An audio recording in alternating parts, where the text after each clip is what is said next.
وردت كل الطيور وزهت دنيا الحضور ثم قالت للحضور مرحبا بالحاضرين مرحبا بالحاضرين مرحبا بالحاضرين مرحبا بالحاضرين مرحبا أهلا وسهلا صحبة كنتم وأهلا ولنقل للجهل مهلا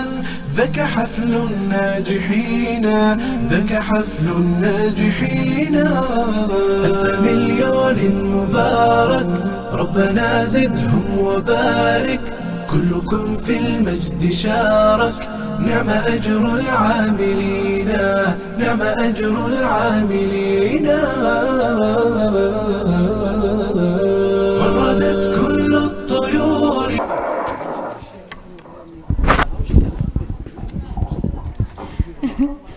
Before aan hilmaamin speaker-ga ani macalinkaygu ahaa maantana heerka aan joogo maasha Allah madaxu naga kabi jiray laakiin ani hadda ma dhahay macalin qof madaxa ka kabo haloo turo ilmaha laakiin we are who we are because of the speaker taasna waa tuu waqti walba aan ku faana asagoo abookay oo haddana macalinkayga yahay maasha Allah soo dhawaad Mr. Speaker. السلام عليكم. الصلاة والسلام على رسول الله. الحمد لله. السلام عليكم ورحمة الله وبركاته. حاول دقن وما تصدقي حاول عساي وما تصدقي إلى يقدرتو أقول شرفتو إلى شيء إلى معلم واحد دوكس استراحة ولا معلم واحد.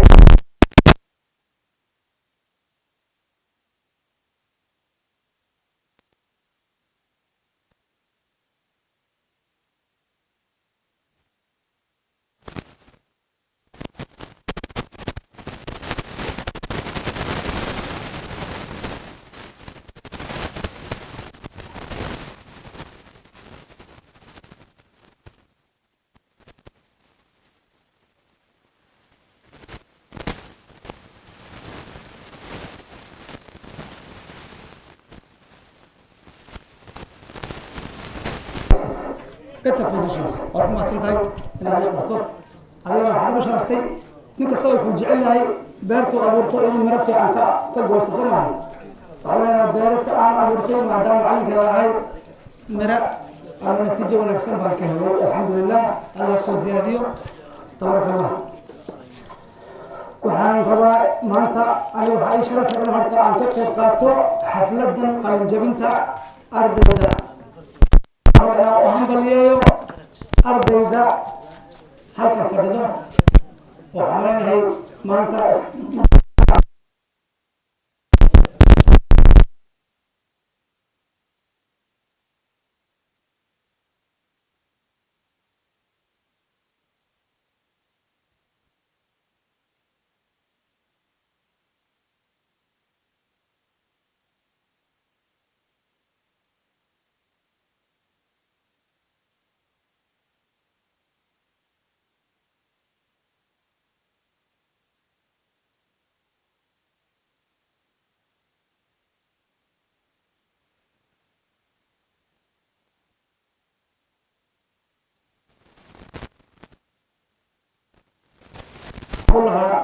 كل وشير الدينية وها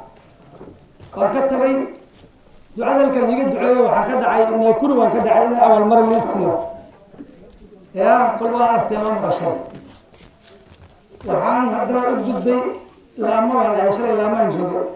والشقة الدولية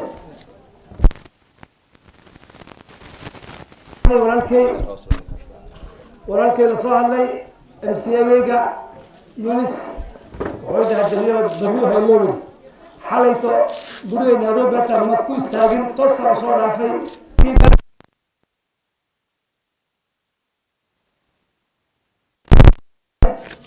كمان أحسن ما قيد يمون قنين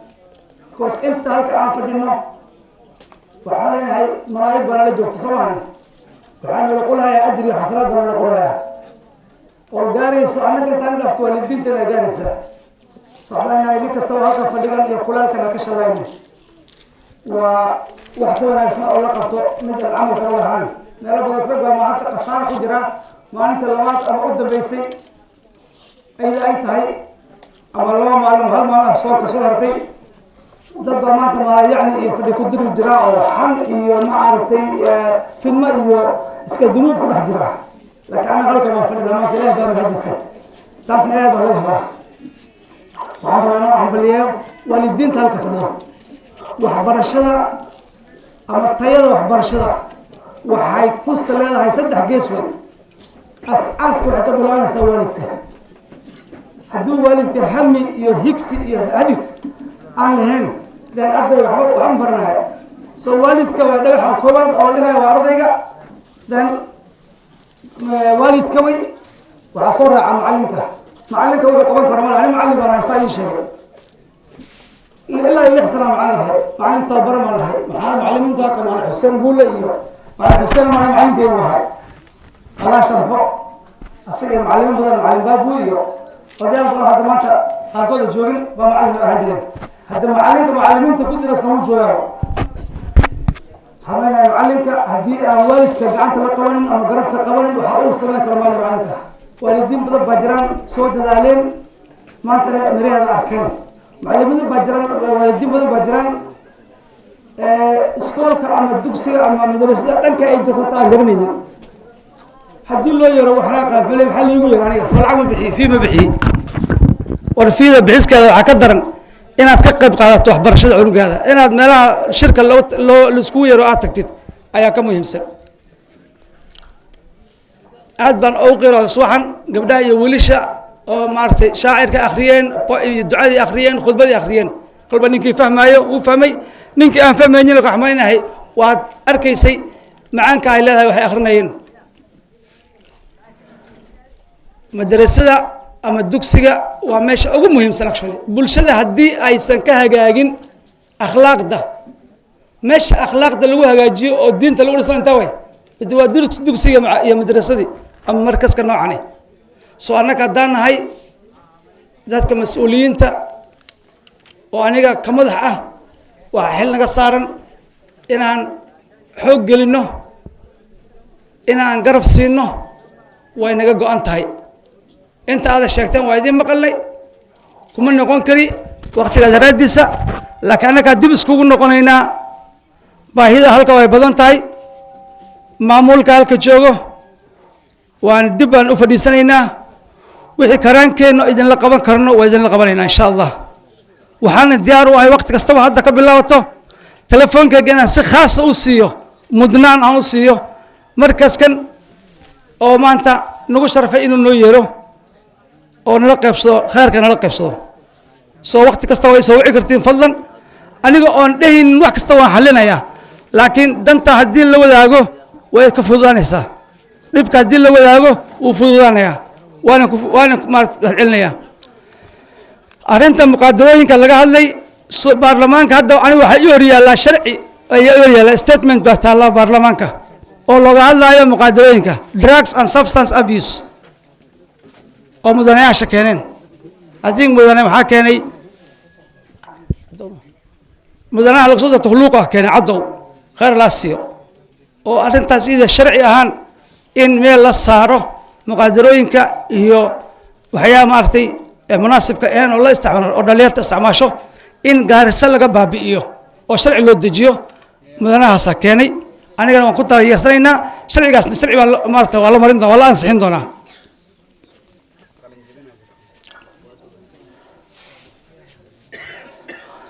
waxaa kaloo aan rabaa arrinta biyaha in badan baa laga hadla gees kastaana waa laga hadlaa oo gaarisa county ah inkastoo qof kastaba xaquuq u leeyahay sharciga waddanka dastuurka waddanka oo xaq u siinaya inaad heshid biyo tayo leh quality water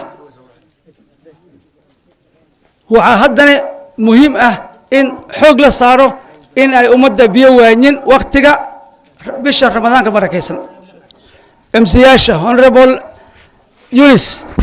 wuxuu ka mid yahay kamaatiga ama guddiga u xilsaaran biyaha ayuu u yahay vice chair waa guddoomiye ku-xigeenka miyaan qaldanahay haddii xamaynaa meesha iide haddii wax ka hadlaaba den aniga maan ku qabsanaynaa fadlan shaqadiina qabsada haddaad tihiin mudanayaal waliba haddana markaad tahay vice chair waxaad leedahay waliba awood zaid aad leedahay soo adiga iyo guddiga guddoomiyaha guddiga isqabsada mudanayaasha waktigan waa waktiga la rabo inaad arrinta biyaha aad meel saartaan maadaama ay tahay bil aad biyo loogu baahan yahay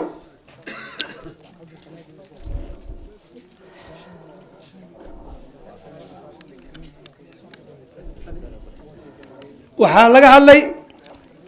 fasalooyin iyo in loo baahan yahay classrooms ramadaanka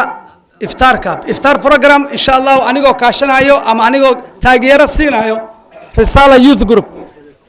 oo hadda arrin aad muhiim wadaan waxaan ku dadaalaynaa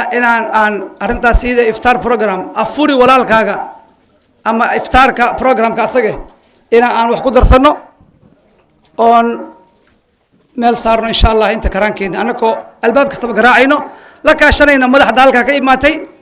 iyo countiga madaxda countiga la kaashanayno governaga waxaan ku dadaalayaa inaan idinka soo xiro ballan inaan governor ballan idinka soo xiro sida aad ola kaashan laheedeen baahida ma aragtay aad sheegteen baahi la koobi karaa laakiin insha allahu inaad asna wuxuu ka qaban karo uga qabto kolba diyaar buu yahay waxaan rabaa inaan u hambaliyeeyo aniga mar labaad waliba si ma aragtay si aad u hufan walaalkeenna hadda waxaa leedahay ambassador his excellency cabdi aadan qoryow oon saaxiib nahay waxaan malaynahay talaadadan soo dhaafne aniga asaga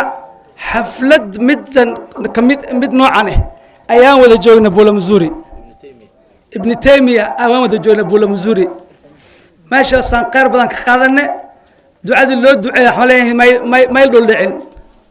soo xamalaynahay qofka hadduu kheyrka badsado waa nin kheyrka jecel waa loo duceeyey annaga ilaahay insha allahu midaan haynona allah nagu xifdo mid ka sarana allah na siiyo hadduu kheyr ku jiro soo walaalkay ha loo duceeyo xilka aad buu culus yahay xilka sida badan aad buu culus yahay xilka waxay dhahaan inay runtahay mooyee cirka iyo dhulkaa diiday yaa ammaano wey waa ammaana soo ayad qoran maan ayad qoran wey soo ha loo duceeyo madaxda waa loo duceeyaa mas-uuliyiinta waa loo duceeyaa ha loo duceeyo asagana allah la garab galo annaka laakiin bulsho ahaan ama deegaan ahaan waxay noo tahay sharaf weyn bay noo tahay maadaama uu u yahay Kenya idilba uu u yahay ambassador laakiin annaka ahaan haddana maadaama halkan ka soo jeedo wiilkeena uu yahay waxaan rabnaa inaan u hambaliyeyno u duceyno madaxweynaha iyo inta kale oo ka qayb qaadataba doorashada maaragtay sida loo soo xulay inaan ku mahad celinno aan leenahay asagana ilaahay ha u fududeeyo xilka madaxweynahana his excellency the president we thank you sincerely for appointing one of our own his excellency Abdi Adan Qoryow as the ambassador to Muscat Oman we sincerely appreciate as members of his community and the region at large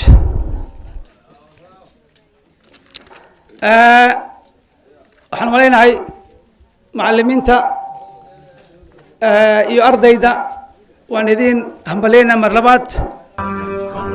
وردت كل الطيور وزهت دنيا الحضور ثم قالت للحضور مرحبا بالحاضرين مرحبا بالحاضرين مرحبا بالحاضرين مرحبا بالحاضرين مرحبا أهلا وسهلا صحبة كنتم وأهلا ولنقل للجهل مهلا ذاك حفل الناجحين ذاك حفل الناجحين ألف مليون مبارك ربنا زدهم وبارك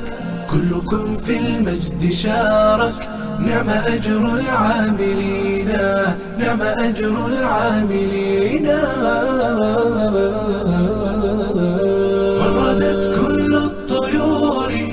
وزهت دنيا الحبور